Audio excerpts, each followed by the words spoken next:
Welcome to Dweller of the Dark. We are a channel honoring the yellowed and blackened bones of many prominent authors.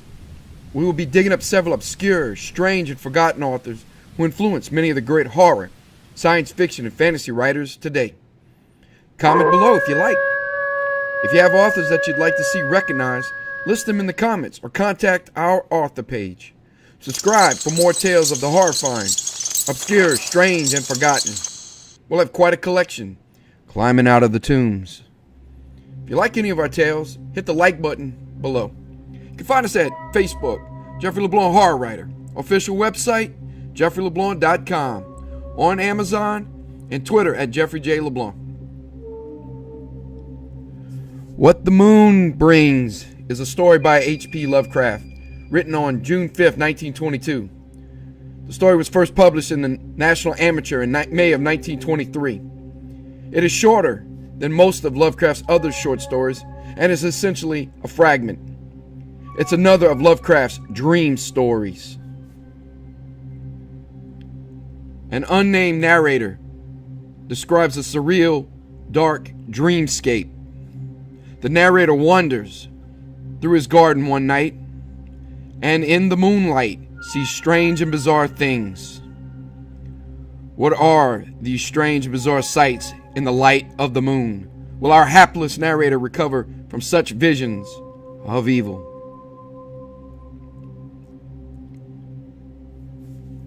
What the Moon Brings by H.P. Lovecraft. I hate the moon. I am afraid of it. For when it shines on certain scenes familiar and loved, it sometimes makes them unfamiliar and hideous. It was in the spectral summer when the moon shone down on the old garden where I wandered. The spectral summer of narcotic flowers and humid seas of foliage that bring wild and many-colored dreams. As I walked by the shallow crystal stream, I saw unwanted ripples tipped with yellow light, as if those placid waters were drawn on in resistless currents to strange oceans that are not in the world.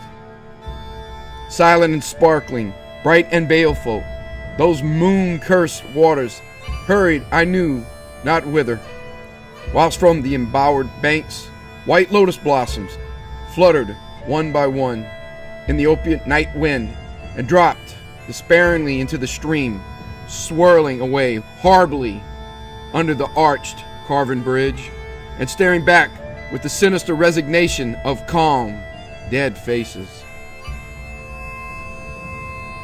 And as I ran along the shore, crushing sleeping flowers with heedless feet, and maddened even by the fear of unknown things and the lure of the dead faces, I saw that the garden had no end under that moon. For where by day the walls were, there stretched now only new vistas of trees and paths, flowers and shrubs, stone idols and pagodas, and bendings of the yellow Lytton stream past grassy banks and under grotesque bridges of marble. And the lips of the dead lotus faces whispered sadly and bade me follow, nor did I cease my steps till the stream became a river and joined amidst marshes of swaying reeds and beaches of gleaming sand the shore of a vast and nameless sea. Upon that sea the hateful moon shone. Over its unvocal waves weird perfumes brooded, and I saw therein the lotus faces vanish. I longed for nets that I might capture them and learn from them the secrets which the moon had brought upon the night. But when the moon went over to the west and the still tide ebbed from the sullen shore, I saw in that light old spires that the waves almost uncovered, and white columns gay with the festoons of green seaweed. And knowing that to this sunken place all the dead had come, I trembled and did not wish again to speak with the lotus faces. Yet when I saw afar out in the sea a black condor descend from the sky to seek rest on a vast reef, I would fain have questioned him and asked him of those whom I had known when they were alive? This I would have asked him, had he not been so far away. But he was very far, and could not be seen at all when he drew nigh that gigantic reef. So I watched the tide go out under that sinking moon, and saw gleaming the spires, the towers, and the roofs of that dead, dripping city. And as I watched, my nostrils tried to close again the perfume-conquering stench of the world's dead. For truly, in this unplaced and forgotten spot, had all the flesh of the churchyards gathered for puffy sea worms to gnaw and glut upon. Over those horrors the evil moon now hung very low, but the puffy worms of the sea need no moon to feed by. As I watched the ripples that told of the writhing of worms beneath, I felt a new chill from afar, out whither the condor had flown, as if my flesh had caught a horror before my eyes had seen it.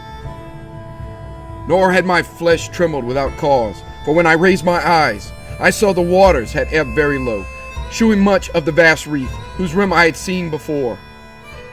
And when I saw that this reef was but the black basalt crown of a shocking icon whose monstrous forehead now shone in the dim moonlight, and whose vile hooves must paw the hellish ooze miles below, I shrieked and shrieked lest the hidden face rise above the waters, and lest the hidden eyes look at me after the slinking away of that leering and treacherous yellow moon. And to escape this relentless thing, I plunged gladly and unhesitatingly into the stinking shallows, where amidst weedy walls and sunken streets, fat sea worms feast upon the world's dead.